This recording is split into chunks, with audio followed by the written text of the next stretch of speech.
All right, hey everybody. Welcome to the stream. Today, I think I'm going to do another feature. I got some kind of new ideas about how I want to approach it. And there's been a lot of questions coming in as well, so I'm going to try and get to as many of those as possible.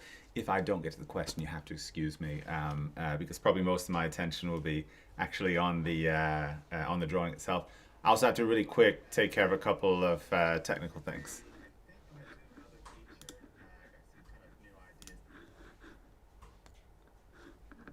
All right, so cool. Also, this is like simulcast on Instagram, so uh, yeah, I guess if you wanted to watch it there in not as good a quality, you could do that as well. But since I'm really active on Instagram, I try to like make it available to both audiences. But let's go ahead and like just switch to the other screen so you guys can see what I'm getting up to. All right, let's see. So everything should be working just fine and everybody should be tuned in. So, like I said, there's a lot of questions that came in kind of before the stream. I asked a few people on YouTube like what they were interested in, and one of them was when why did I move to Norway, which was as a really super simple answer actually. My wife Cornelia Hannes is Norwegian, and so we naturally wanted to be near her family, and also um, the pandemic was in a way really not great for everybody. But we were living in this one-bedroom apartment in Jersey City, and so it was really kind of cool to not be there anymore, to like kind of leave that and get to somewhere that's like a little bit nicer. Um, you can see, by the way, I'm just kind of blocking in really roughly some of the values eventually that I'm going to use for this design. I'm drawing this eye that's on the left-hand side of the model. If you're watching on YouTube, you can see the eye. If you're watching on Insta, I don't think you'll be able to see the source image, but I know some of you also will be like drawing along with me. So I'm drawing the one on the left. If you want to draw the one on the left or right, that's fine by me, whatever you want to do. So another question that came in was that I think is kind of interesting, or actually really quite relevant to what I'm getting up to anyway. Someone's asking Loomis Bridgman or Hogarth. Now, this question, of course, is about these kind of different ideas about kind of blocking in, like these kind of block in templates. And for me, everybody has like one that they like maybe better than the others. I imagine that they do, like I certainly do anyway. But for me, I think that I don't really subscribe to any one of them. I think each one has, for me, some really fascinating ideas, and so I try to. I eventually come with a mixture in between them, and eventually, I don't think that actually I have. I don't think that there's really one that you'd say that I do kind of more of. I don't know actually anything about Hogarth, so you could probably say that would be the one that I would be least likely to be using. But then again, I just don't know because I've not used or studied anything about his method, which of course is really important when you're trying to figure this stuff out. You want to try your best to kind of understand where these artists are coming from. When I was learning to draw, when I was at school studying, I it was all totally visual. Like there was no conceptualization of the head, right? And so I never used actually any of those artists' conceptions of the head, just because it's just not available. It's just not a part of the education. Like we were aware that like Bridgman existed, but in terms of who he was in the paradigm of like constructive drawing, even constructive drawing was a little bit of like it was a little bit of like, it was frowned upon, right? Because, and I know like all of you out there that are like watching online, you know, you're gonna really love to kind of get upset about this, or at least in my experience, it's been that way. Uh, but the idea was that if you were looking to draw something conceptual, that it would cause you then to kind of ignore what was in front of you, so that you would end up drawing kind of superheroes instead of the live models that we were working from. Now, let's be real, like, I know that that's not the case now, but as an impressionable young student, it seemed to me that like the advice I was getting from my instructors, of course I trusted them, and so I was kind of, I thought, oh well, you shouldn't be, yeah, you probably shouldn't be using constructive models to design the figure. I understand very well now that that's nonsense. So my opinion personally has changed a lot about that, and I really like Loomis's work. I think, you know, to answer, to like get really back to the question, uh, uh, I think that I prefer Loomis, because I find that I think he's like very effective. Whereas another one that actually you didn't mention was Riley, and I kind of think, for my taste, like Riley feels a little bit, oh, he kind of overcomplicates things, I think. At least that's the feeling that I get from his work. I mean, certainly there's going to be some kind of fundamental stuff that he does that is interesting, and I don't want to like denounce Riley, but I think if there was one that I wasn't going to use, it's going to be Riley. In addition to that, I'd love to hear actually more about Hogarth, because again, like I don't know anything about that method. Of what I know of Bridgman, I think also obviously a lot of his ideas are really influential. If you're into kind of constructive drawing and stuff, I think Bridgman is a great place to be. I can remember actually from when I was kind of younger, pre-education, we all saw, everybody saw and knew of the Bridgman book, but I found it honestly like totally indecipherable. Like I had no idea what to do with the knowledge that Bridgman was indicating. I just, looking at the drawings, reading what I could try to understand of it, I just it totally eluded me. Maybe that just speaks to me. I don't know, needing to study more, but I didn't get it. I couldn't kind of latch on to whatever he was talking about, and so again, I didn't use it earlier on, but like later on, kind of looking at Bridgman, I think you start to understand a lot of things that he was talking about were really, really fascinating. So I really like Bridgman's work, and nowadays, as a slightly more mature artist, I think that I use a lot of his concepts in my work.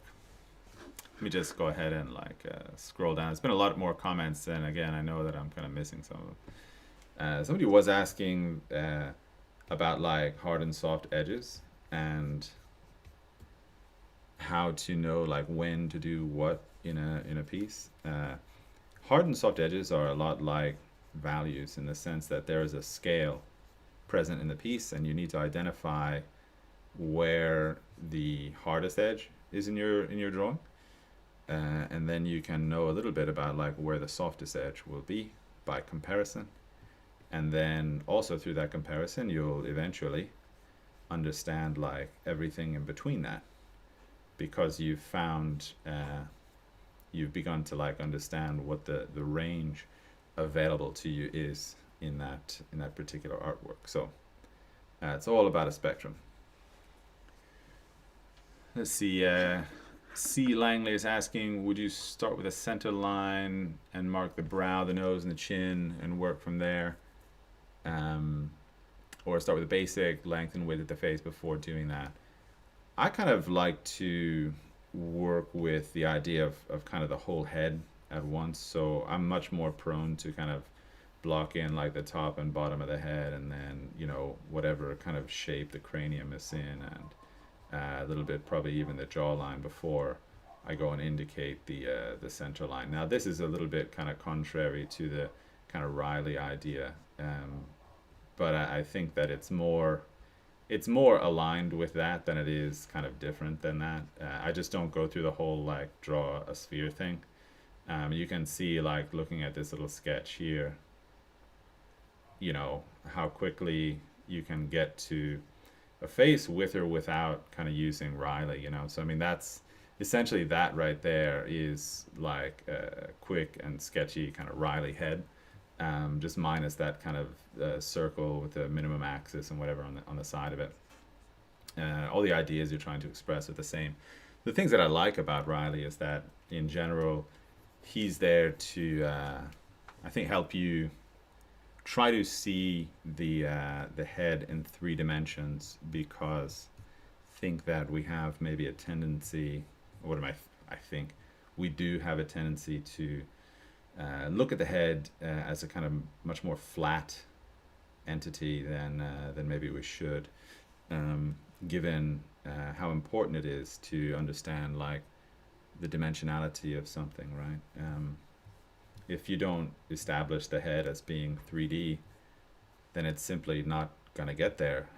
You're working in a flat medium, and if you don't indicate that volume, there's nothing else in the drawing world that's gonna like do that for you. So I think you should it should be like a priority for you to indicate the 3-dimensional nature of the head.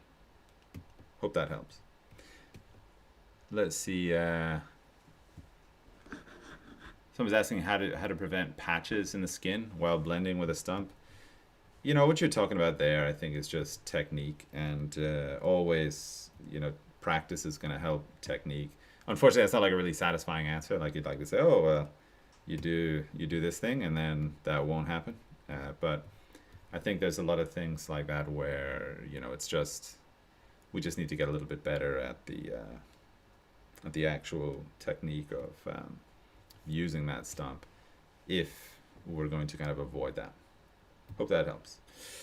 By the way, you can see I told you guys I'm drawing this eye on the left hand side at the moment.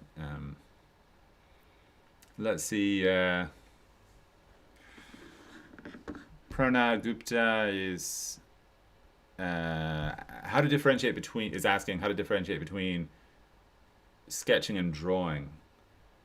That's a good question. I mean, it's going to be so much about like schools, isn't it? Because where I went to school, again, sketching, and this is going to like shock people probably, but sketching was not, once again, not like the biggest priority. It wasn't that they said, oh, don't sketch, or that there's something wrong with sketching, but it was definitely a school where we were much more interested in like long form drawing and working with a lot of value and very long periods of time involved in our drawings. So it wasn't like a school about sketching. So my conception of sketching, I think, because of that, is a little bit. I can draw for 3 hours, and I think that's kind of a sketch.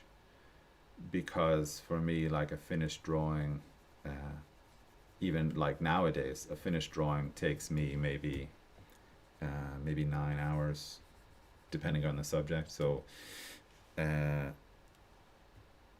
define, like, in terms of, what I feel the difference is, usually it's kind of the end point. Like if I intend to spend 9 hours on something, then I'm not going to I'm going to treat my initial stages of the drawing quite different than I would treat them if I knew that it was just 3 hours.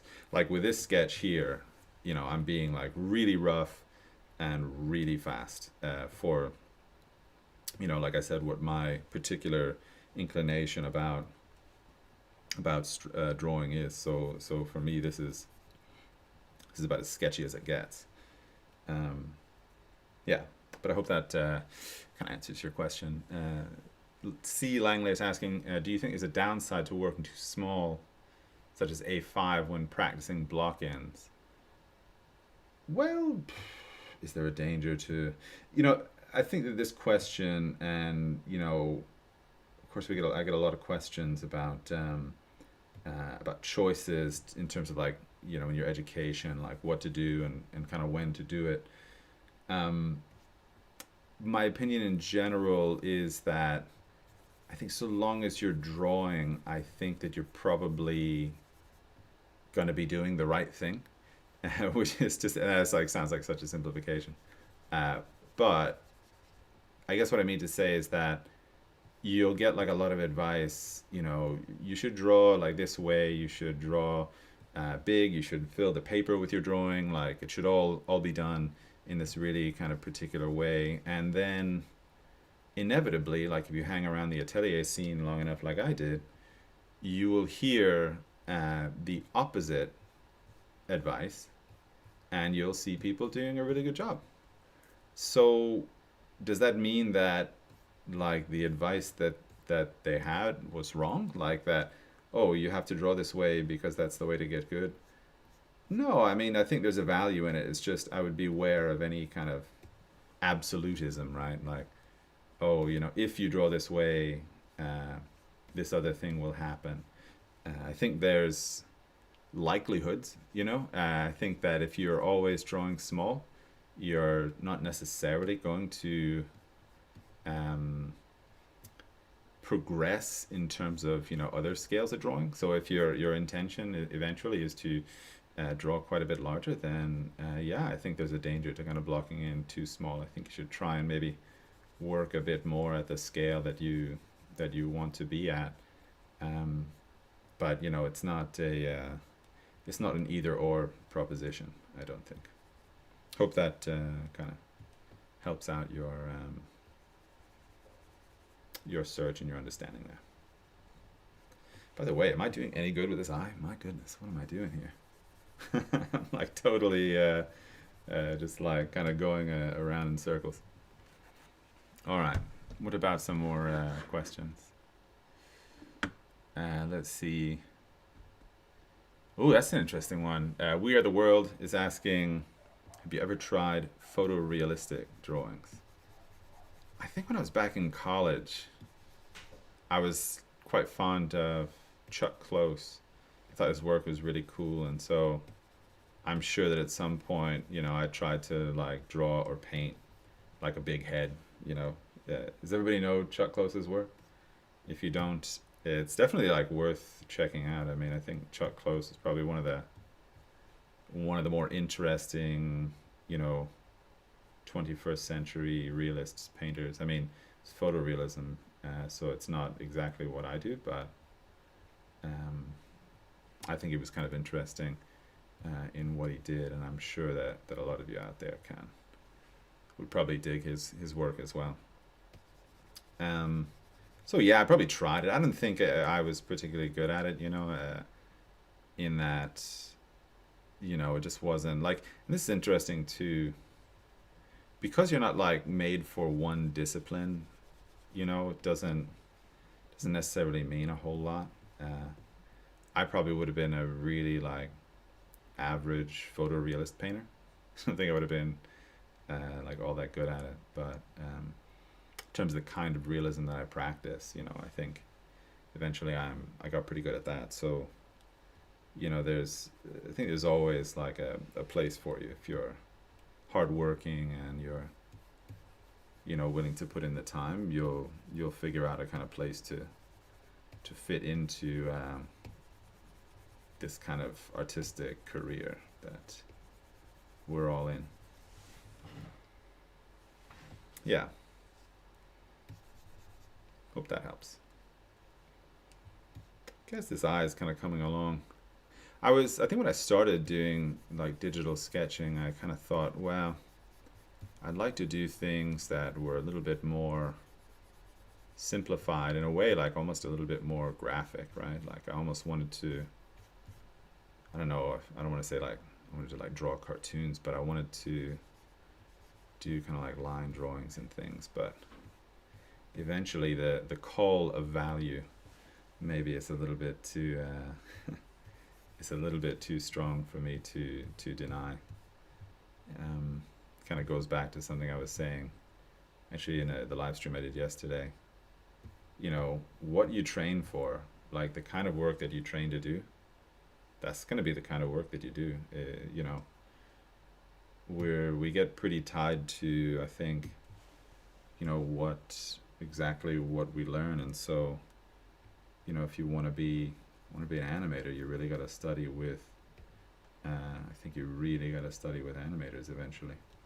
That being said, you know, I think there is some value to kind of working or transitioning, I guess, in between genres because, like, when I started out, I was a graffiti writer, which you know people love to joke around, and remind me of, but uh, and I'm not ashamed of it. It's you know it's just where I came from, but because of that, you know, I kind of came into realism with probably a slightly different set of ideas than many of my contemporaries. And I think that can be a strength. It can be a weakness as well. You know, it's not that, especially in things that are so like craft oriented and so like traditional, this particular kind of realism. You know, it can also be a bit of a handicap because you know other people are starting out with such a more firm grasp over like the history and the fundamental aspect of what you're doing that you can feel like you're kind of behind in a way. So there's something to be said for that also. But yeah, like I said, I kind of came into it from a slightly different place, and so you know, studying in a slightly different, you know, or parallel kind of field. It was very interesting. There was a guy. Oh man, there was a sculptor I went to school with. And his name was Bill Mangan. Uh, and if any of you by any strange coincidence knows this guy, Bill Mangan, he was a really great sculptor. Worked in the auto industry, so he was, you know, doing those like professionally. He was doing those car models, you know, out of plasticine or plastiline, whatever it is you call it. And when he came into sculpture, man, he was like a powerhouse. The guy, because he had like such a strong foundation in like practical working. There was like no messing around. Like if you needed to do something, you get it done. And I thought he made like some really amazing work. I actually have, my wife and I own a plaster of one of the sculptures he made when he was in Florence. So a lot of love for Bill Mangan there. But like I said, I mean, he's not quite interdisciplinary, but he didn't come from the kind of classical sculpting world, so to speak. And that gave him a slightly different kind of edge in his work, and there's nothing wrong with that, you know. There's this kind of thought, I think, in realism a little bit that, you know, things have to be a certain way, or at least like in atelier realism, they like to tell you that, well, you have to do it like this or you have to do it like that. You know, there's this big you can't work in photographs, you know. A lot of these ideas that people like really get quite dogmatic about, that I just don't think make as big an impact as they seem to give the impression it does. And I think that can be harmful for students, you know, because students are naturally a bit impressionable. You know, they're out there just trying to figure things out, and if you see somebody like making this really amazing work and then they tell you, hey, You got to do it exactly this way. There's no other way to do this. You get really impressionable. You know, you really get kind of sucked into that. I was gonna say like cult of personality, but maybe that's too strong. Maybe that's too strong of a description of what it is. But you know, you get quite absorbed in this process and working with these very, very convincing, intelligent, talented individuals. And you can kind of forget to think a little bit for yourself. But I've gone way far afield from that question. Whoops. Let me just fix that. Sorry. I was going to scroll some more and find some more questions. Let's see. Zabili asks, have you ever drawn a still life? Yeah, I have. Yeah, a lot of still life work. And Zhao asks, have you ever tried to draw animation? That's a really interesting question. I've never gotten asked exactly that. I have never delved into the world of animation. I mean, specifically, like actually, you know, drawing stuff that like moves. No, not since I was like a child and I made like a flip book, you know, like where you would draw on like 100 pages and then in the end you kind of flip through the pages and you have this kind of movement that exists. That's the extent of my knowledge about animation. So that's all I can say about that, which is obviously not very much. But I think it's very cool. Like, you know, I kind of, you know, right now, I think a lot of the great storytelling that happens in art in general is happening in terms of like, you know, in animation, in, you know, even game design. You know, these are the people that are essentially doing what, for instance, like the historic American illustrators, right? If you think about Howard Pyle, you think about N.C. Wyeth, you think about the storytelling capacity of a visual artist, that's really being carried forward in like the film industry, and a part of that obviously is animation. You know, so I think if you're really adamant about storytelling in your art, I think that's a great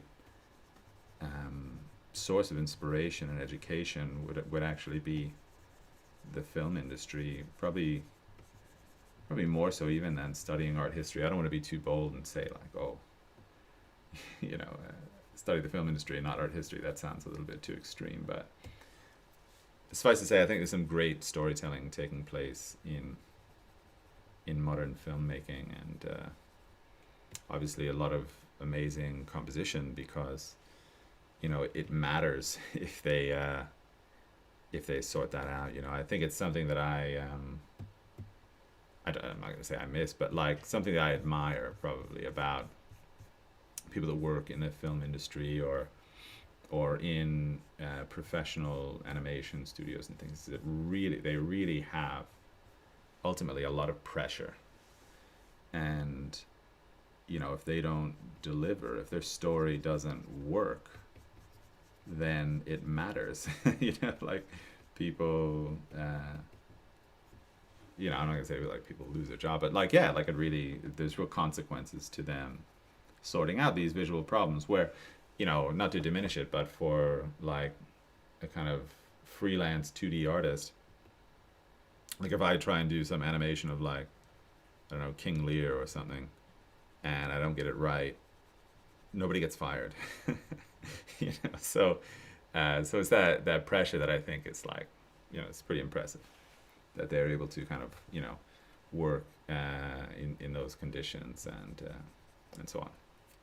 So yeah, I forget even what the question was, but hopefully I was able to answer something about what you were curious about.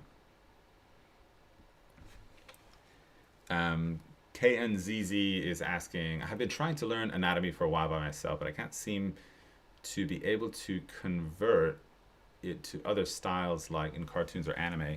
Any advice?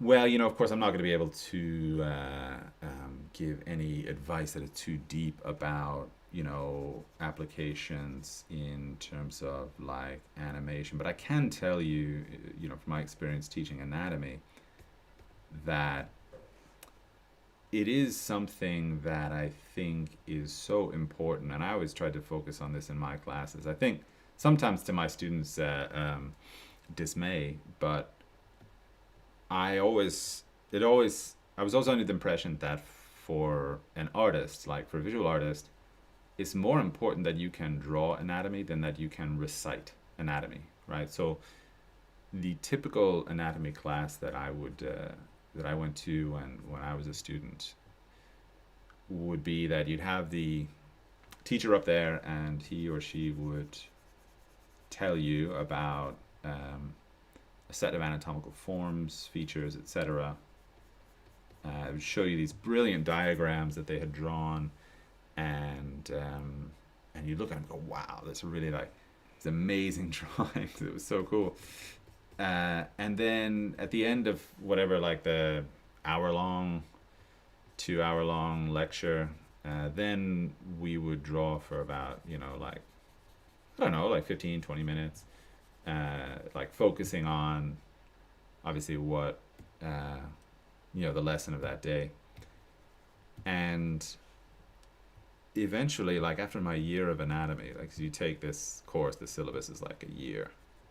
And it's a year like this where it's, like you're going over lecture after lecture after lecture. Actually, I didn't really know a lot about anatomy. You wouldn't really look at my work and think that there was a tremendous amount of anatomical knowledge, but I had spent the time in the class. Like I was there, and I took notes, and I sketched and stuff. But eventually, I didn't really internalize a lot of it.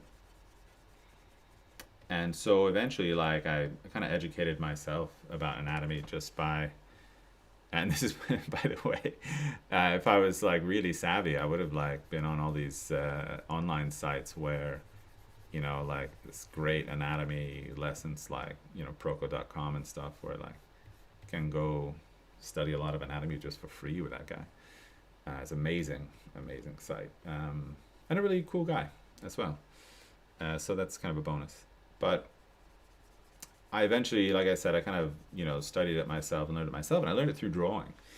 So I would just kind of go through, I had a lot of access to live models as well, because I was working at the academy at the time. And so I just went through and, just piece by piece, studied the human form and studied the anatomy. Eventually, probably I've kind of put it off because it's such a kind of deep subject, but I've put off like teaching on my Patreon any real deep anatomy stuff. By the way, just housekeeping,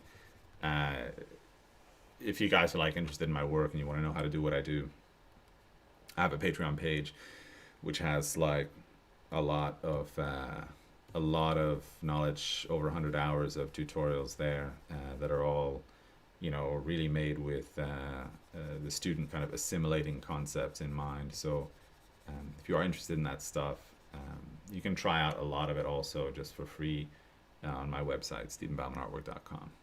But back to the point. I was figuring out how to kind of draw, I was learning anatomy just by kind of, drawing the figure a lot, and drawing, as I understood it, the anatomical forms. And I think that's really where I got my education. So my advice to you is that if you want to really learn anatomy, as you said, for the sake of like animation, I think that so much of it is just in you incorporating that into your drawing process, which obviously is going to be a little bit easier said than done. But suffice to say, I think the roadmap is a lot more clear that way, in the sense that you simply need to do your anatomical studies, if you want to say it, like in the style that you're attempting to do them in. So rather than just learning like the names of stuff, or learning, to draw the stuff like on its own, it needs to be like a part of what you're doing. So like for me, I'm always doing portraits. So what did I do when I wanted to learn anatomy of portraits? Well, I drew more portraits and I focused on the anatomical structures. So I'd draw the skull in the pose that the model was in. That's one way. And also, by the way, let's say this, I think it's very important actually to learn the vocabulary. It's something that I also have noticed over the years with students that I've worked with, that they're like a little bit less excited to, or they're like, they'd rather just go, if I just, if I just sketch a lot, isn't that like enough? Yeah, I mean, probably. But I know that for myself, I gained a kind of different level of understanding by also learning how to talk about all of this stuff. Some of it, of course, I was teaching it as well. So you have to be able to effectively communicate these concepts and tell people about what you're seeing and what they're meant to be learning. So there's that aspect of it as well. But I think also just for the student, just for the sake of understanding that, yeah, it's really useful also to learn how to talk about it. So learn the names. That would be my advice to you. Wow. So yeah, questions. Any tips for studying or practicing the planes of the head? And Maria is asking, do you think it's better to practice by looking at a picture or by looking at a model in front of you? Ooh, the old draw from photos or draw from life question. Well, I kind of talked a little bit about the life versus photos thing earlier. I studied from life, so when I was a student, it was of kind of paramount importance at the school I was at that you worked only from life. And I did. So for whatever, the 4 years that I was a student and the subsequent years that I was teaching at the academy, I worked from life for many years, and so obviously there's a lot of benefit to doing that. I think in retrospect, it's not the only way to learn. There's a lot of, as soon as you start to say like, oh, this is the only way to do something, I think probably immediately after saying that you become a little bit less correct. So is there a benefit? Yeah, of course. The benefit is, from life, that all of the responsibility is on you to create the impression. Anything that happens because you have translated it. Whereas, a camera actually kind of makes quite a few choices for you. So you're not kind of building your drawing or your impression from scratch. That being said, is it like an enormous difference in between the two? That's hard to say. I mean, I don't like to come down on either side of that, because I feel like I know people that have worked one way and it worked out just fine for them. And I know people that worked the other way and it worked out just fine for them. So draw whatever conclusion you want from that. But what it leads me to think is that, there's not really one way to pick that lock. I think that there's a lot of different ways that you can learn. I'll say this. Also, just in relationship to the students that I work with online now, I eventually found it was really important to supply them with model packs. So basically, just models that I work with, and I would like take photos of them, make those available to my students, because if you're working from lighting that does not align with the concepts you're trying to learn or express, I think that you will be handicapped in your ability to express them. So like the lighting that I work with all the time is this primary dominant light source, and because of that, the values are in a particular way. And so that aligns with, my work. It aligns with the concepts that I'm working with. So all the things that I'm doing kind of echo a little bit out of that. And if a student was working on concepts that I was prescribing, but with a lighting situation that was totally incompatible, well, a lot of these concepts wouldn't really seem to make a lot of sense. And because of that, I think that student would have a more difficult time kind of understanding what I was trying to teach them. So whether you're working from photographs or from, and by the way, let's say this as well. This is a really interesting counterpoint here too. I've worked with students that are working from life, and they're working in these studios where it's just kind of like an open studio, and there's not like a lot of guidance, and there's also not like a lot of understanding of the of lighting situations and what's necessary, and so they'd be really working in these like really inferior lighting situations, even though they'd be able to work from life. I feel like they probably got less than if they were working from a photograph, simply because the lighting situation was so bad to communicate the ideas that they were studying. It was again, just something that kind of held them back a bit. So just to say, you have to be, I think you just have to be responsible and understand also probably the lighting situation is as important as kind of whether you work from this or from that. I hope that helps.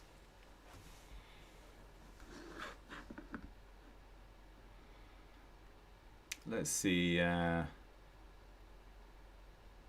Let's see. Sorry, there's more questions. I'm just trying to figure out which one is. Um, yeah. So I don't at all know how to pronounce this, but the Zeta Maru asks, how do you learn to sketch with values instead of with line? Yeah, that's a cool question. And maybe what we're talking about is whether to work in masses of value versus working in line. Uh, I did it kind of the opposite way around, where I learned mostly how to work in masses, and then kind of line eventually made more sense to me after that. So to answer the question, I think that if you're learning to work in masses, I'll tell you the way I did it. So I progressed through the drawing program at the academy, and eventually started working with cast drawings. Now, cast drawings are great because they're these like plaster casts where the surface is white, but all the forms are like very complex and very organic. So what it gives you the chance to do is work with like very human forms, but in a way that is kind of static, that is like trapped. So you get to deal with this really kind of complex set of problems, but at the very least, it's on something that's not like moving around like a live model. Is always, every time he or she gets up on the model stand, they're a different model. The pose is a little bit different. It's changed this way or that way, which has its own kind of cool things that it does as well. Um, I know that for students, always it's a very frustrating thing to discover that they've got this great live model, but every time the model takes a break, there's like a different pose that shows up afterwards. It can be really frustrating. Um, but the question was, yeah, about drawing in mass in value. So yeah, I think that probably a little bit the medium that you choose can be also helpful. So if you're really intent upon learning to work with values really well, I think working with a medium that's quite broad, like charcoal, for instance, would be really good for you, just because you're gonna get so much value so fast. Uh, Also because of that, by the way, it's very challenging because all that value kind of shows up really fast, and if you don't know how to kind of manage it, it can get away from you also faster.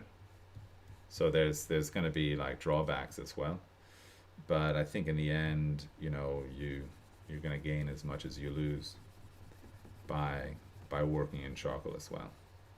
Also, it depends a little bit. I don't know if you're going to be like into animation, or whether you're into more traditional drawing methods.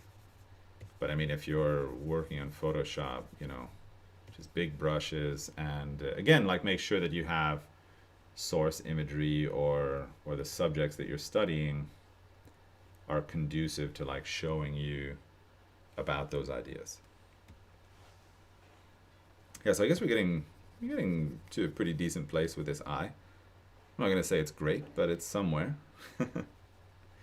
um, got a lot of questions answered, but let's keep going and see if there's some more here.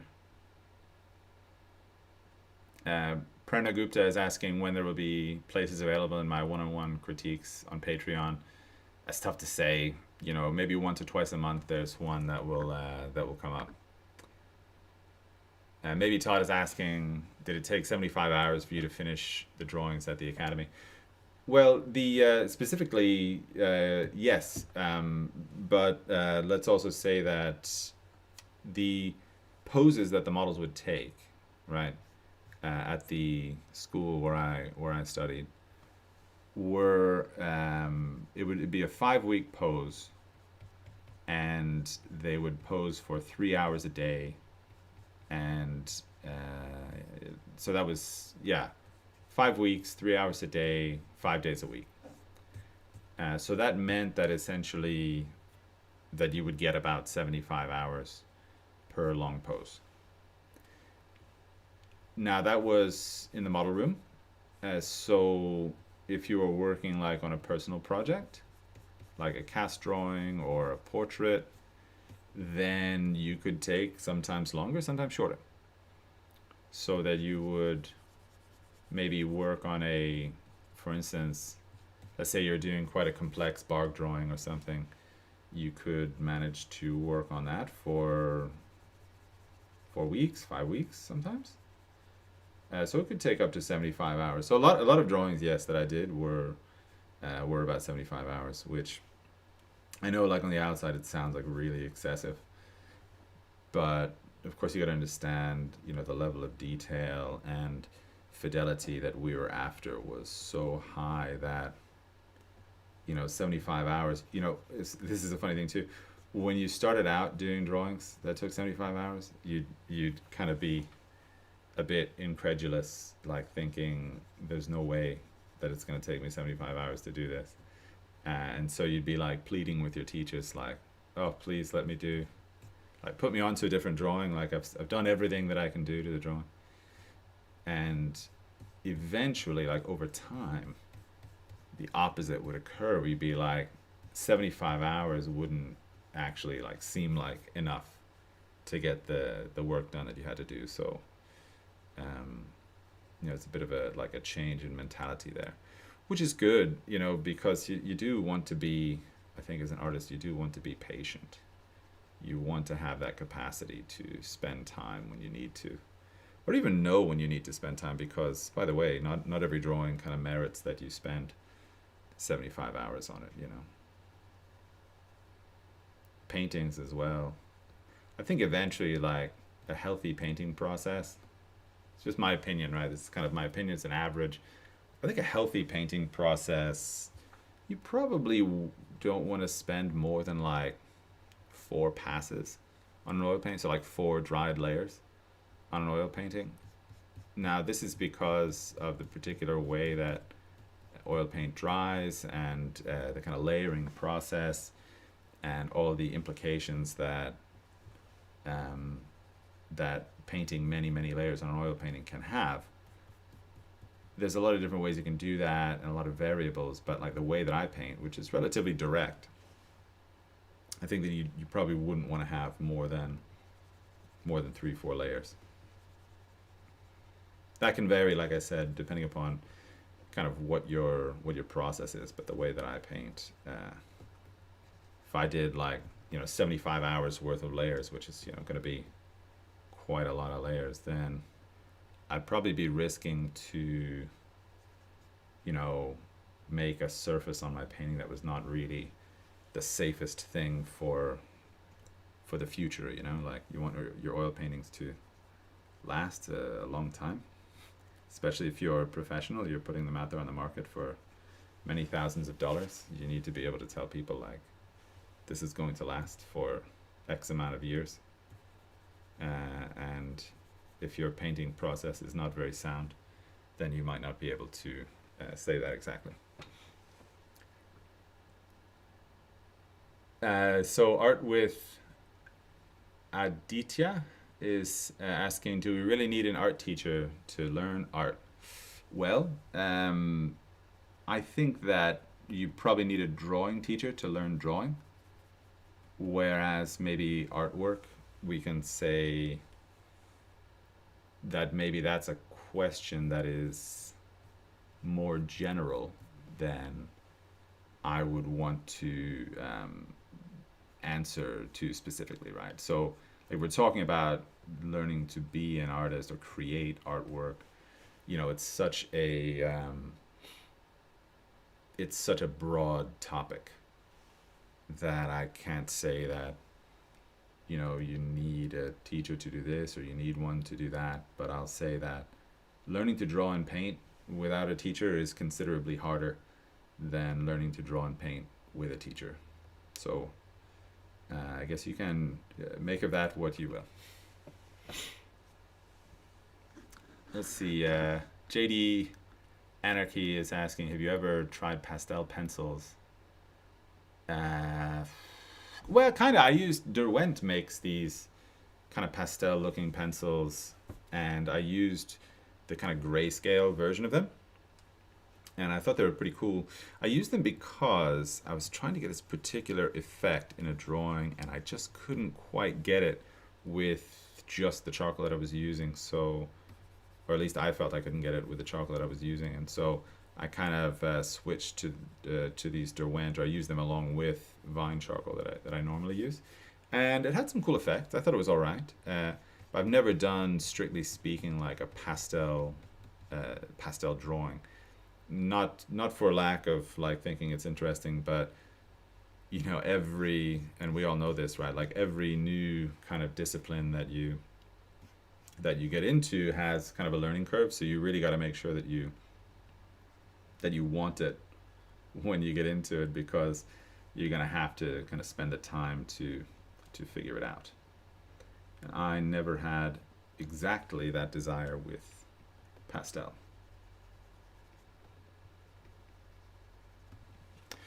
All right, so questions.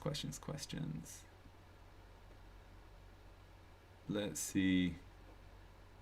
Guilherme Font asks, are you going to do lives every day? No, I'm not going to do them every day.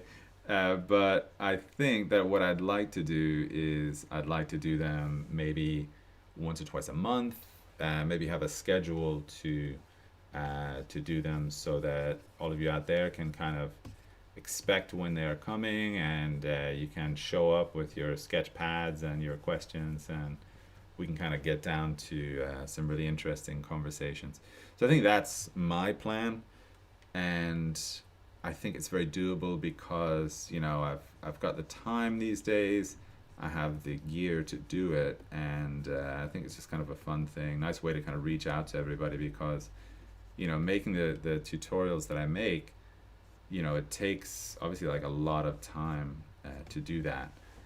But I've finally gotten to a place where I've got a good video editor to work with, and so like while I'm doing this, while I'm kind of hanging out and sketching and talking with everybody, she's there in actually I forget where, is it Malta or something?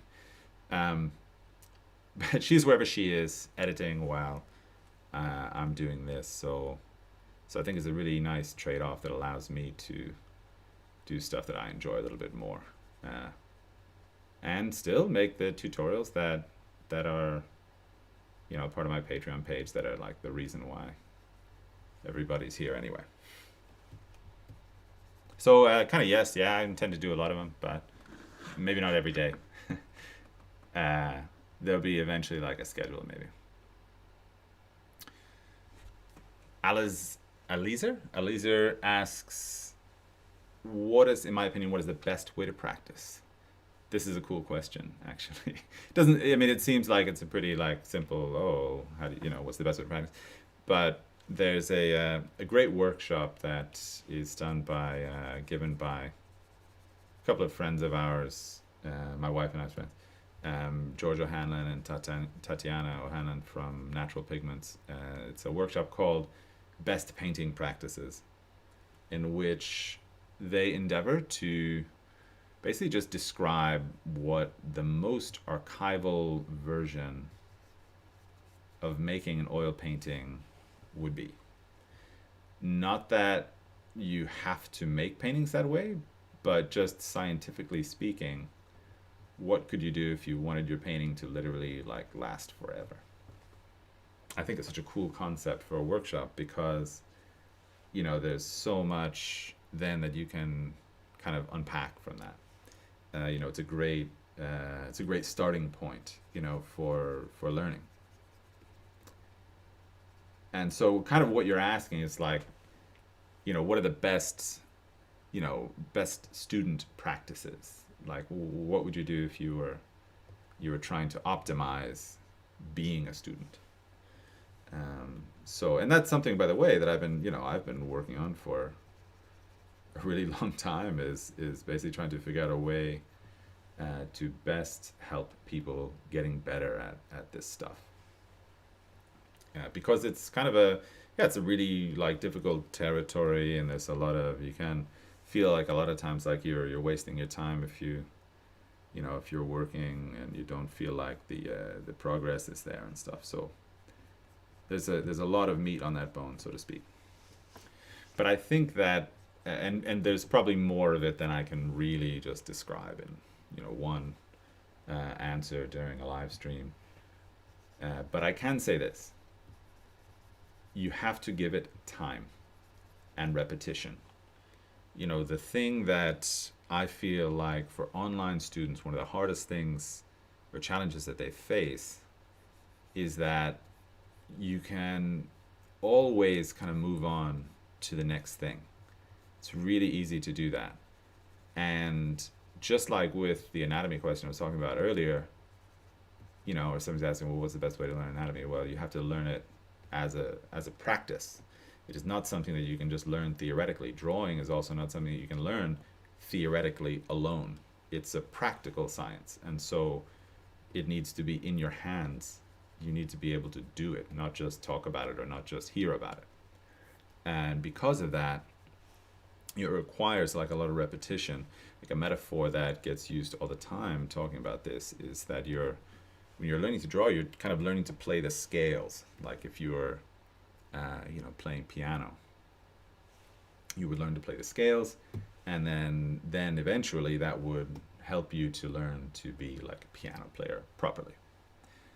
Well, drawing and painting are going to be a lot like that as well. Whether or not you're doing it in an analog world or digitally, it's going to be important for you to practice the concepts that you hear. So it's great that you go out and you watch a video and you hear about this new idea. Fantastic. Then you need to give that idea room in your practice to grow. So you need to draw, let's say, one of the simplest things like blocking in a head. So I have a very particular method that I use to block in a head. And when students want to practice that, you probably need to do about 50 heads before I think you're really going to grasp, how to effectively do what you're trying to do. So if you were trying to optimize your student practices, one of the things you would do is actually just not skip around so much. And I think when we're learning to draw, we have a tendency maybe to skip around a little bit, partly because it's hard to learn how to draw, and you're going to experience like a lot of resistance. Like I talk about this a lot when I've been doing Patreon for a couple of years now, and that means that for a long time, I was editing all my own videos, and I was doing all of my own post-production work, and all my own production work for that matter. Forget about even the editing and stuff. I was doing everything from kind of top to bottom. And because of that, I had to learn like a lot of different software. So everything from Final Cut Pro to Photoshop. I spent a long time also just editing on iMovie, even just like basic things like iMovie. And if you've ever learned new software, then you know what resistance is.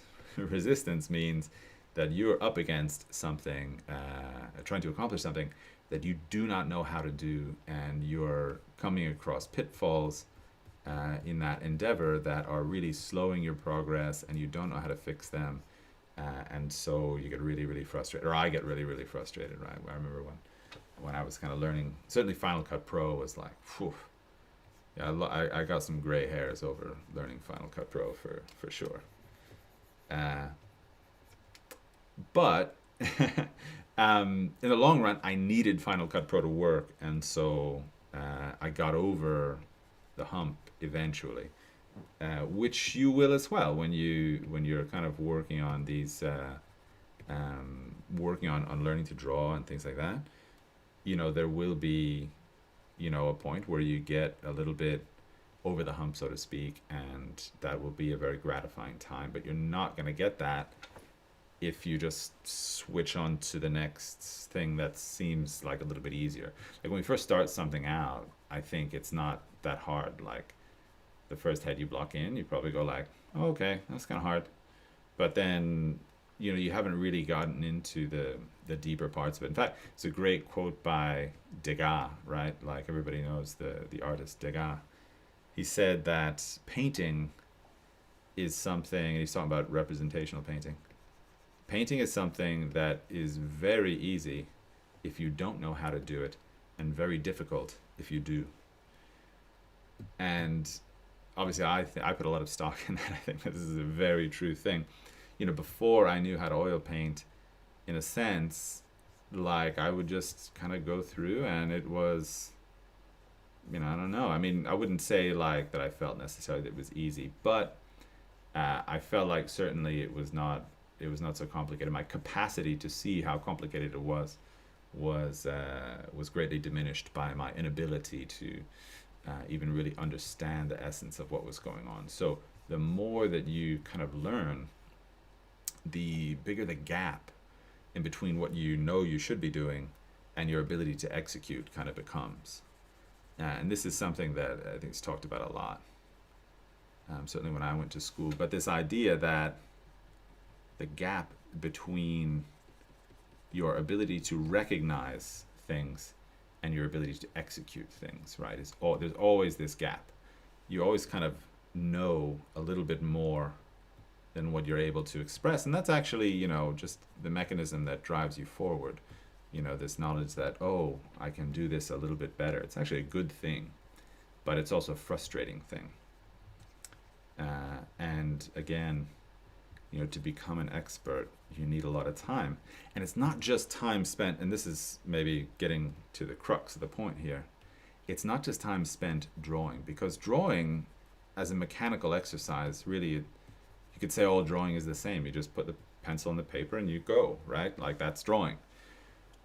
Well, learning to draw is very much learning concepts and learning to apply concepts. And, the more complicated and abstract the concept is, the more time that you need to figure out how to express it. Like I remember saying to students at the academy when I was teaching there, we teach, in some ways, we teach like the same 7 concepts, but they take several years for you to really understand the depth of how they work. And yeah, I still stand by that statement that in a way, and it goes back to Degas' quote maybe as well, in a way, the concepts themselves are, they're very simple to communicate, right? You want to understand and draw light and shadow. That's not that hard to say, like that's what you want to be doing. But the application of that and the translation of that from, looking at the visual world and translating that into a 2-dimensional format, you can practice that for your whole life, and that's maybe kind of the cool thing. Actually, the cool thing about being a visual artist is that it is this kind of never-ending well of like stuff that you can learn. And for me, that was always like a really kind of meaningful thing, because I'm somebody that I like to figure out how stuff works.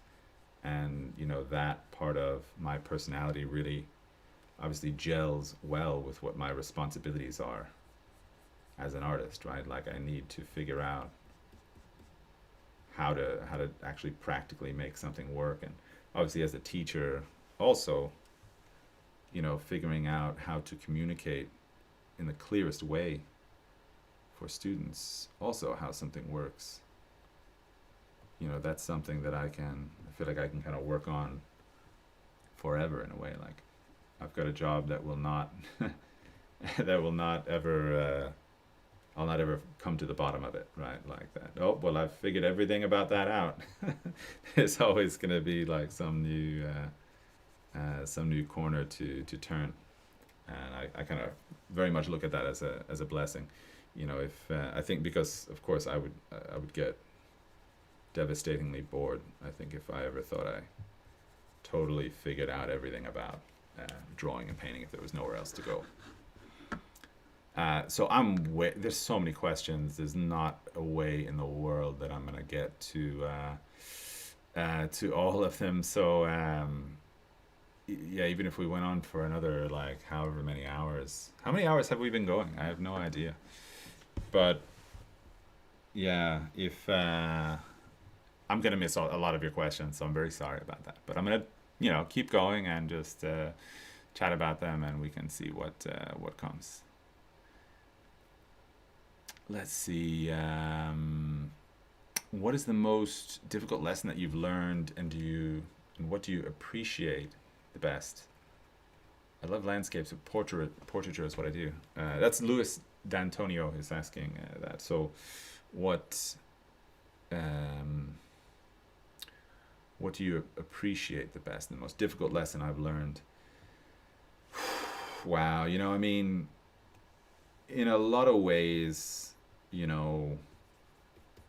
when you're figuring this stuff out and you're learning to draw and paint, a lot of it is going to be also kind of like mastering your own personality and your own tendencies. You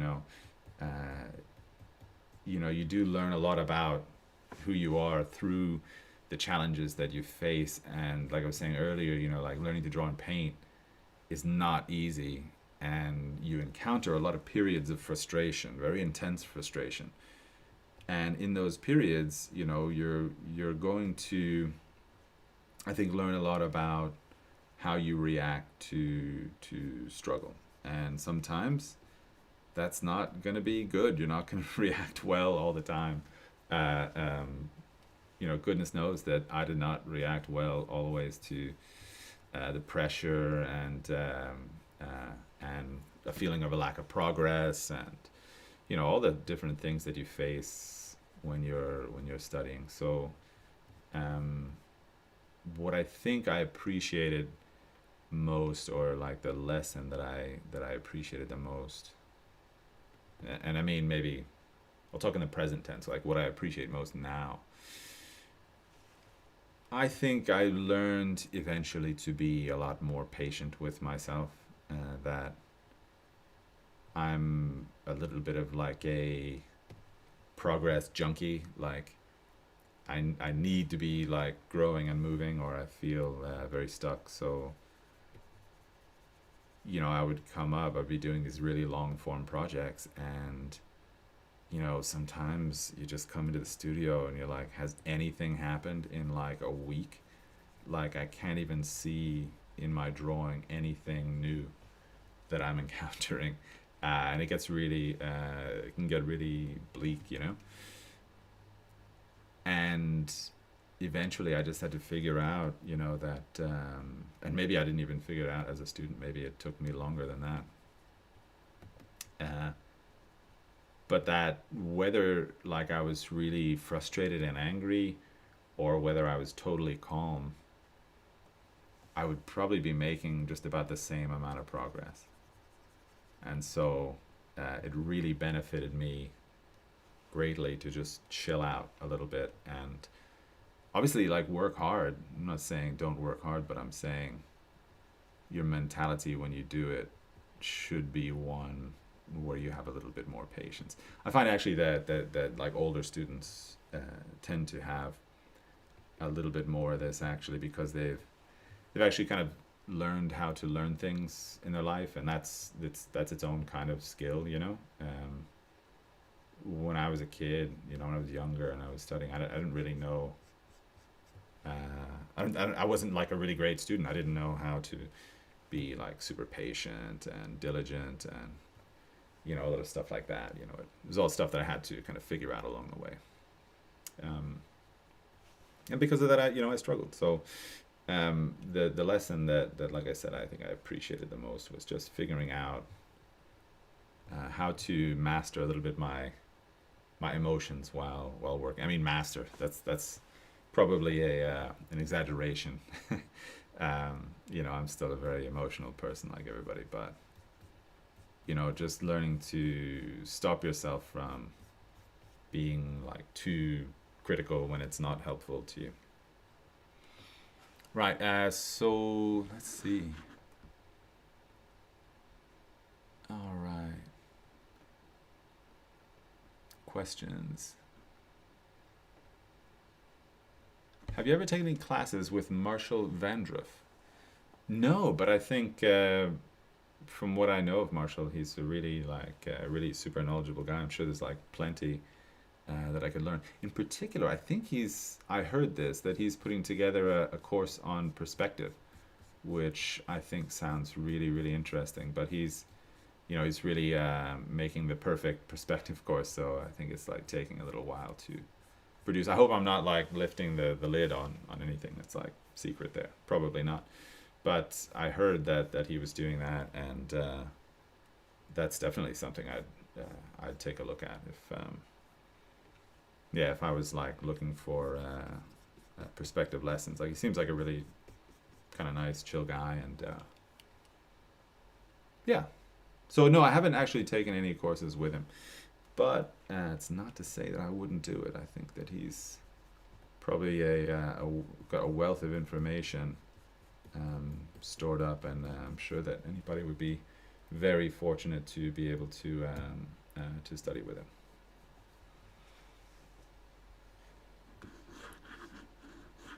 Let's see. We Are the World is asking if I ever take commission work. I used to take more commission work. I don't do it very much anymore. And it's not for a lack of, I think it's nice. It's kind of enjoyable in some ways to take commission work, but you have to really have the time to dedicate to it, and I don't have as much of that to dedicate specifically to that anymore. Also, I mean, it's a mixed bag, for every good time you have on a commission, you can have also a pain, because you're somebody else's hands, kind of, like they want what they want, and you have to get them there. The best, I'll say, like the best, most enjoyable times that I've had with commissions were actually when someone was really interested in a work that I had made that was already sold somewhere else. And so they would commission me, and this has happened several times over the years, to do like another version of that artwork, not the same one, not to just repeat it, but something executed in a similar spirit, right, or conception. And I always found those really nice because it lets you like kind of revisit a theme or revisit an artwork, and kind of spend some time with it, which is very nice. I have a great feeling for nostalgia in my life, and so going back and like kind of spending time with previous artworks is, for me, is quite pleasurable, because oftentimes, I would like to actually, I really like to work, and it's not always that I like to work so that I can be done. I kind of like to work on a theme or on a picture because I like to spend time inside that picture. And but being a professional artist, of course, you have to be done. So that wasn't always my kind of favorite part of it. So when I got to like do a commission that was, something that let me revisit that theme, provided it was a theme that I wanted to revisit, was really a treat, and really enjoyable. So commissions like that, I'm much more likely to take. But the odd kind of just commission portrait I don't know. Kind of depends on the project. If it's kind of a cool project, then why not? You know, it's great to work with people who are kind of passionate about art and passionate about what you do. So only good experiences there, I think, if you consider like what the project is. And you know, this is something I'd say to everybody out there as well. And I know it's not easy because every artist has got to pay the bills, but I would be recommend you to be selective about the commissions that you take as much as possible, because you know it can get really like complicated for you, and you know, it can, yeah, it can kind of backfire a little bit. I think it's great to, like, you know, get paid for something, but um, in the end, you know, you're working more than you probably should for what you're being paid for, which is also like another thing about like kind of pricing commissions and things. I would say that you should ensure that you're asking a price for the commission that you will be happy to accept, not that you will, you know, kind of grudgingly accept, because that's going to also kind of affect the quality of the work that you're doing, because we're not, you know, we're not robots.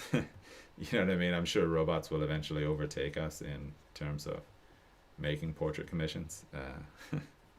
But yeah, like I said, you have to be like kind of emotionally present in a way, I think, if you're going to make a good portrait. So if you're kind of annoyed that you're not being paid your value for your work, that's going to probably trigger maybe not the best version of what you should be able to express in that commissioned artwork, which I think is a really precious thing. Like, you know, like when someone commissions me to, you know, draw or paint a portrait of like a loved one, or you know, someone they care about or they're interested in, it's like you got to really take that seriously. Like, this is somebody who, you know, really means something in that person's life, and I try not to like take that lightly when I do have that job, you know.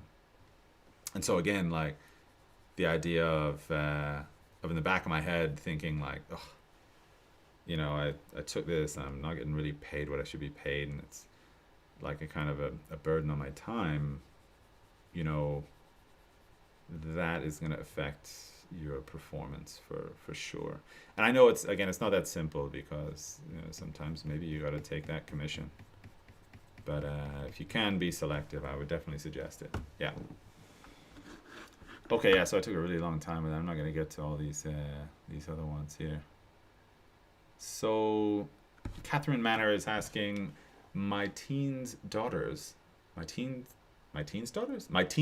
perhaps are learning digital art, and they have been using freebie sites but are limited to what they can do. What program or software do you recommend for them to use?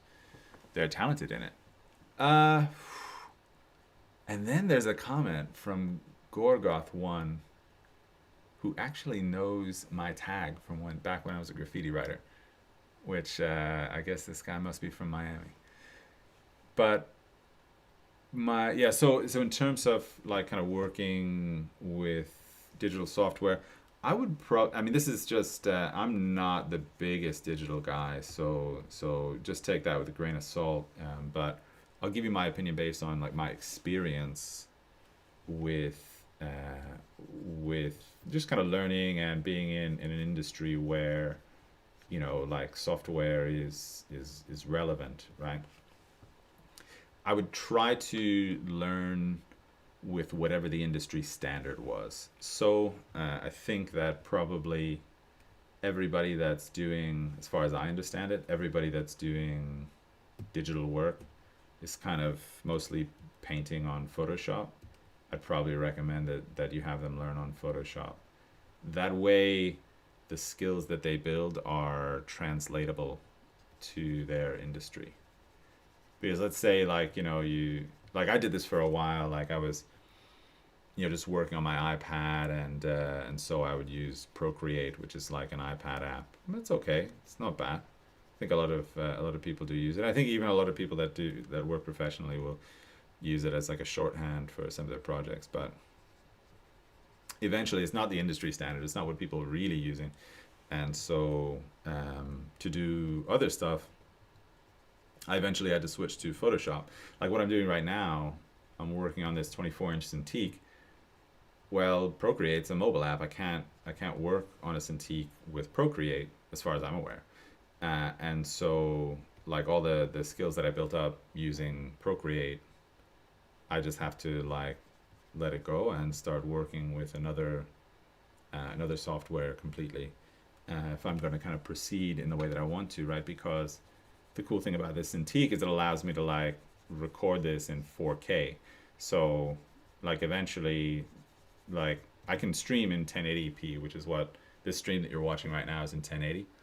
And I can also be simultaneously like recording in 4K, which means that I have like a 4K video that I can produce after this. The cap on like recording on an iPad, as far as I am aware, like the native recording quality there is going to be capped either at 720 or at 1080. So you have some like limitations. Also, like the kind of software you're going to be able to use is going to be different. Long story short, I would just try not to like get around something. Just kind of confront that. You know, if you're really going to be doing this, then you really want to be using like the right software to do it, and probably the right hardware to do it. So Photoshop, and I imagine some kind of functional screen device. I know there's like Wacom tablets and things, and different things that Wacom sells. And as I understand, Wacom is a little bit also the industry standard there as well. That you can use to kind of learn to draw and paint on. Yeah. So yeah, sorry, long answer to that question. So let's see. David Agamian asks, do you think when you learn, for example, structure of the head and later it shows what you have learned? Yeah, totally. I mean, the structure of the head. I mean, if you're going to be a portrait artist, right? I would suggest that you make peace with the fact that you will want to learn and really need to learn some fundamental things about the construction of the head. I think that is just the baseline for what's necessary to be like an artist in this genre. And in fact, whatever you experience in terms of resistance, learning it's going to be paid back to you in the ease with which you're able to actually kind of communicate your subjects visually. So I would say absolutely yes. It's important to do it, and will it show? It will 100% show. Yeah, I can do nothing except recommend it. There is, by the way, and I remember being briefly a kind of self-taught artist. And, I don't want to be divisive or tell anybody that they've got to do something a certain way. So just take this with a grain of salt. It's just one guy's opinion. But I think that it's so hard to be a self-taught artist. And I don't think it needs to be, actually. The practical means to draw and paint representationally, they're totally learnable things. And there's no reason that you really have to make it more difficult to figure out how to do it. And that is the reason why I would recommend certainly, trying to find feedback, but also, eventually just taking the time to study, with somebody, an expert that knows kind of what they're doing. It's like a practical thing. I think of it, learning to draw is like learning carpentry almost. Like, why would you need to do it on your own? I think that, learning it from somebody who is quite experienced, only good things are going to, well, not only I want to say that, but mostly good things are going to come out of it. So I would give yourself the opportunity to certainly study with an expert, and it will show for sure. C. Langley is saying, I've really enjoyed your WWLA series. That's what we love about. And I'd be interested to know who your favorite current artists are. That's a really kind of cool question, and something I haven't addressed on what we love about yet, because I feel like it's kind of, potentially, a kind of a dangerous area, because the leeway that I have on what we love about is that in general I'm talking about artists that are like long past, and so I can have like a super balanced opinion about them. I can say I like this, I don't like that. I wouldn't want to, talk about a colleague of mine and go like, oh well, I don't like what they have their right to do whatever they kind of want to do, and I don't want to be like a voice that's kind of influencing people like that exactly. So probably that's why I haven't pursued that yet. But eventually it's gonna come, because there's so many like really great contemporary artists whose work I really enjoy. You know, and I can remember it goes back to even, when I was a student. I remember like going through the studios in Florence, and the cool thing about it was that you'd always be like kind of looking at whatever everybody else was working on, and sometimes you'd like know who it was because it was like a friend of yours or whatever, their work.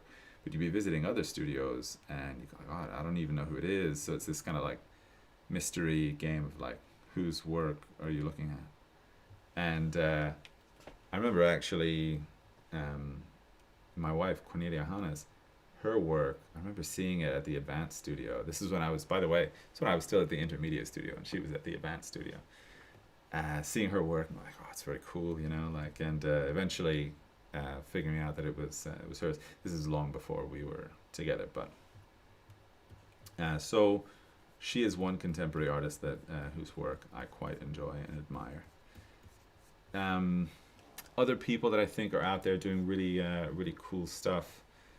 I think that off the top of my head, if all right, there's one guy, all right, he's a friend of mine from New York, and I think that he falls into the category of like totally underrated. I think he's actually doing, and this is just from my taste, some of the coolest stuff out there, but it's really, really niche, and it's about kind of classicism, but it's Edmund Rochat, Rochat, and he's somebody that, like I said, I got to know when I was living. I was living in Jersey City. He was living in Manhattan, so like basically just kind of right across the river.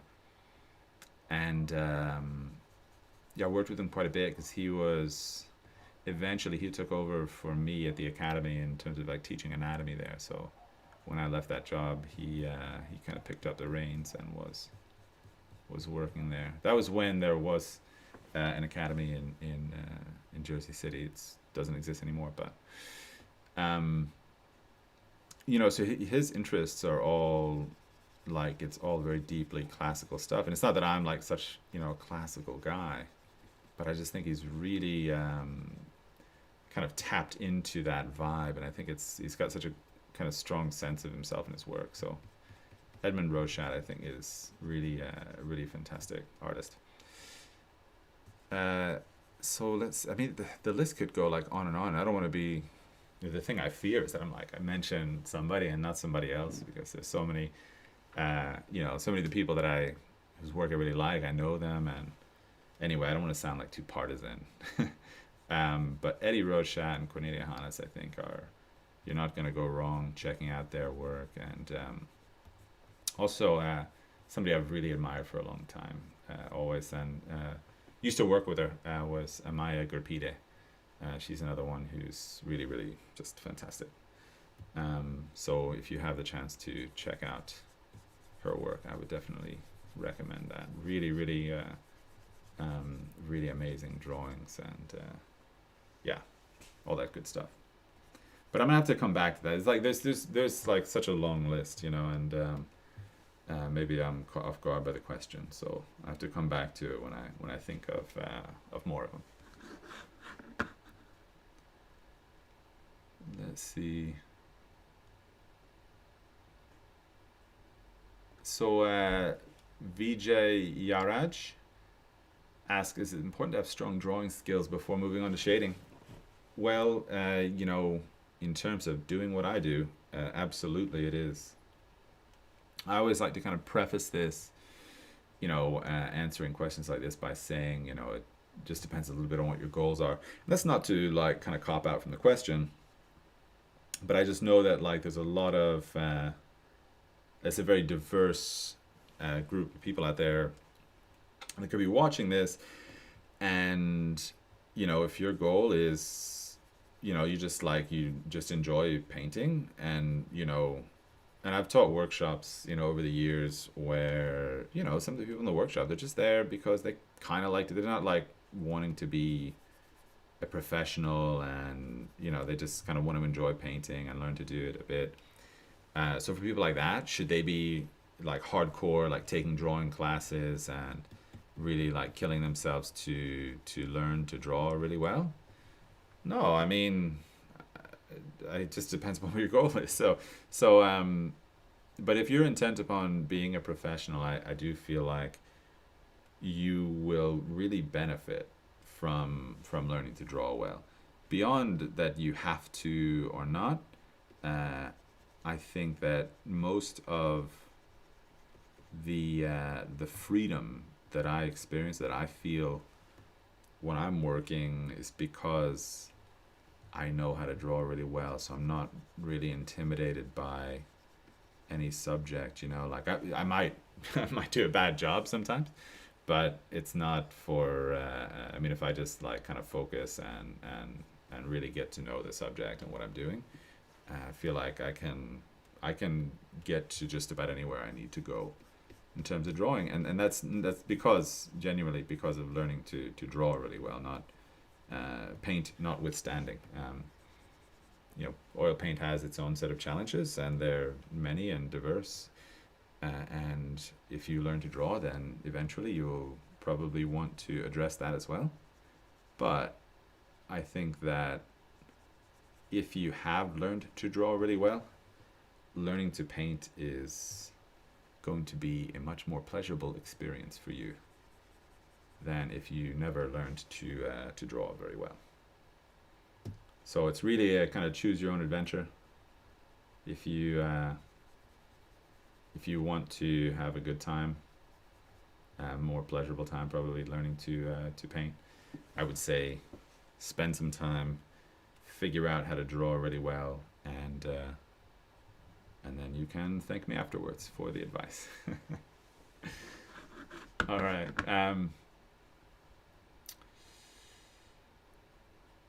Let's see.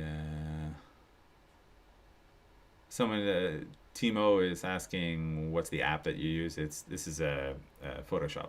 So, yeah, easy one there. The Draftsman is asking, is there a proper time to start studying masters or having your own style? Well, is there a proper time for it? This is an interesting question. I mean, sometimes, I get caught thinking, well, what's the optimum answer? Like, what's the best situation that you can find yourself in versus is it okay to do it this way, right? And, I'm someone who, I went through kind of a couple of different versions of this. Like, I might not have done everything in the best possible way that you could do it, but I do feel like if I'm being responsible and giving advice, that I should probably talk to people about the thing that is least likely to cause them any confusion. So, studying the masters, when is the proper time to do it versus kind of having your own style? I think that in a lot of ways, your own style is going to come from studying the masters, however you want to categorize them, or however were defining the old masters, I think that they are a great like roadmap for you. They're people that have come before and they have trodden the same ground that you're on, that you're trying to figure out. And if you can stand on their shoulders, so to speak, I think it's only a benefit to you. So studying the masters is a great way to get to a level of understanding about art and artistic expression that maybe if you were just doing on your own, you might find a little bit more difficult, would take you a little bit longer. So then eventually, you know, your own style, you know, this is like the most asked question on the internet today is, what about your own style and how do you find your own style? The most true thing that I can tell you, in my opinion, is that you will find your style through practice and work. The inspiration that I find, whatever style that I have in my work, I have come to it both through an appreciation of, like, you know, old master works, however you want to put that, but also being kind of totally immersed in this medium, right? So I think to have a style, like, you probably should be quite confident in your abilities. I think that probably pretty rarely do you find that someone has a strong sense of personal style and is also not very comfortable using the materials that they're using.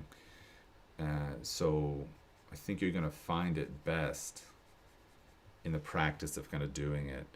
And while that doesn't maybe give you like something that you can take with you right now and say, aha, now I'll use that to get a style, I think that you can be quite confident that it will come if you are kind of chasing it in a way, you know. And it's also something that I think notoriously difficult to optimize, right? Like, how do you optimize the learning of a style? Ugh, I mean, that's tough, you know. I mean, let's talk about other mediums though. Like, I think that also the great dancers, like great ballet dancers, probably have a style to them, you know. But they come to that style through practice. Not I don't think that you show up on day one and you just have the best ballet dancing style. You know, it's something that probably generally you accept that you have to find in the practice of being a dancer. It's my guess. I'm not a dancer, but you know, I guess I feel confident enough to use that metaphor. If anybody out there is a dancer and can confirm or disconfirm the truth of that assertion, please do.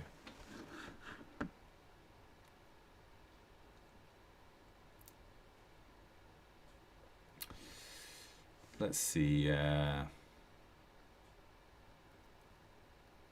How to approach proportion and measurement and not overdo it. A fair question.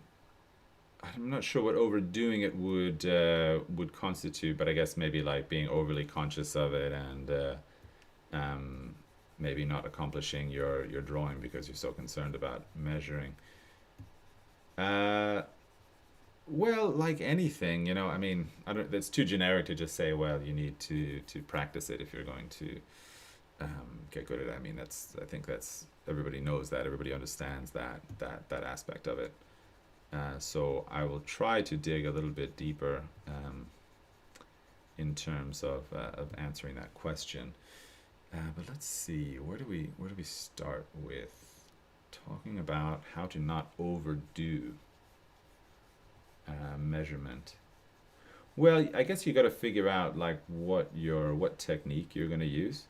And this is maybe a hard one too, and you get a lot of questions about, you know, being self-taught or teaching yourself or doing whatever you want to do. Part of where like the rubber meets the road there is there are like some very specific ways to practice measuring, right? Like when I studied with a technique called sight size, which is a very specific and mechanical process of creating measurements and using those measurements to eventually lead you to a more accurate drawing. It's not at all, you couldn't, if you wanted to teach yourself, you could not teach yourself sight size. At the very least, you would need like an article about it or a video about it to show you actually how it's done. And then maybe you could teach yourself, but still having a teacher is going to be a great asset, because just learning how to measure things in sight size is not actually learning sight size. Part of what is, I think, challenging for students that practice that specific manner is, well, like how do you use it to the greatest effect? And maybe I'm just revealing or coming to the point of a very good question, which is like, with a system like sight size, how do you use sight size well instead of like just using sight size? Because what happens with sight size, and for those of you that are not familiar with it, it's a lot to explain, like what it is. You probably just want to Google it and give a good read to an article about sight size, rather than have me try to explain it in like 2 minutes here. But it's basically kind of a constellation of measurements that you then draw in between, in a sense, which is a massive simplification of what it is. But suffice to say, I mean, that's kind of the shape that it takes. And if you're going to draw in sight size, then you need to know how much should you be measuring and how much should you be drawing. So I usually tell students that I try to maintain a ratio of like kind of 80-20, so that 80% of the time you're drawing, you're looking at the model and you're drawing, you're making your good guesses about what the accurate version of the model looks like. And then maybe 20% of the time you are there actually taking physical measurements and trying to become accurate in that way. So mastering the balance there, it's simply not easy, and for that part you just have to practice. But I would say that remembering that measuring is a way to help you draw. It is not the drawing itself. Sight size cannot make a drawing for you. It can help you make a drawing, and that is its value. That's what it can do for you. So that's maybe the best advice I can give about how to know just on your own how to not overdo the measuring in a drawing, is just try to remember that it's there to help you draw, not there to make the drawing. All right. I don't know how long we've been at this. I don't have a clock to see right now, but I feel like we've probably been here for a while, maybe over an hour or so. I don't know if anybody can confirm or disconfirm that for me. Yeah. Oh, yeah. Wow. We've been here for a while. So maybe just a couple more questions. I'm going to scroll all the way to the bottom and apologize for skipping everybody, but I'll get to what the most recent relevant question is. All right. Let's see here. Let's see.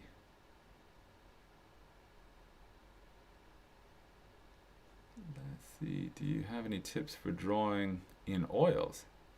I feel like the laying is harder in oils than in pencil. If Paul Aguilar is asking any tips for drawing in oils, I think what you're asking is any tips for like blocking in a painting, but in oil paint. Then my tip for that would be that you definitely want to be simplifying your process, so that you're blocking in a way that is certainly monochromatic, right? So that you're using as simple a palette as possible. I think that's going to be a really great advantage to you. A lot of times, you know, you can get into trouble by basically just having like too much kind of going on your palette. You know, that you have like 10 different yellows and reds, and really what you want to be focusing on is just, you know, accuracy of drawing. So just starting with a very basic palette of like raw umber and white, I think is a great way to ensure that at the very least you're not going to like, you know, overcomplicate what you're trying to do in the early stages. Complication, or rather, let's take the other tack here. Simplification, I think, is probably your greatest asset in trying to draw and design accurately. The more complicated you make things, I think the more difficult time that you have kind of keeping track of where everything's supposed to be. And so in my work, certainly, and in my teaching, you know, simplification takes such a major role in that. And so that also extends kind of into your materials.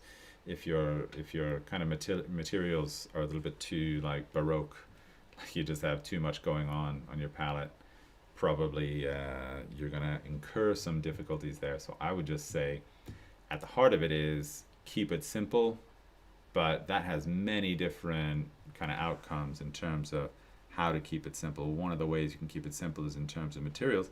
Another is how you can keep it simple in terms of like your actual value application.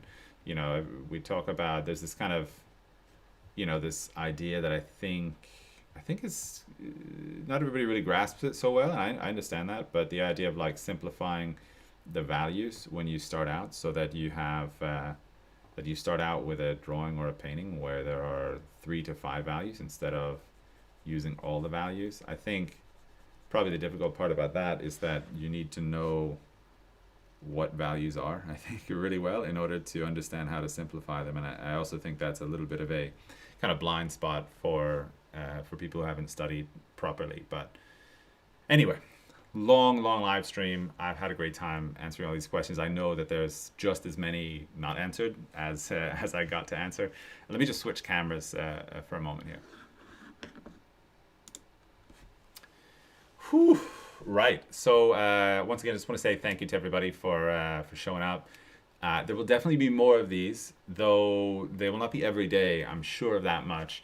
But probably I want to do, you know, at least a couple times a month, and I'll be announcing those on Instagram. You can find me on Instagram at Stephen Bauman Artwork, and I'll try and announce those also here on YouTube, just so everybody can kind of keep up to speed there as well. Please remember to like and subscribe to this channel if you've been watching and enjoyed the content at all, so that you're notified whenever I kind of come out with something new.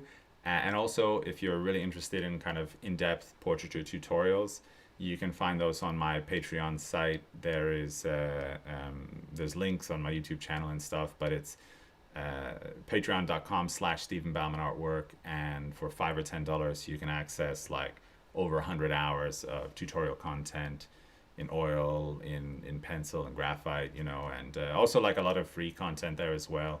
If you go to my website, Stephen Bauman Artwork, each of my tutorials has like a sample version, so you can like kind of watch it for free for a while and just figure out if it's something that you think is kind of interesting. But that's all for today. Thank you guys so much for watching. Take care of yourselves, okay?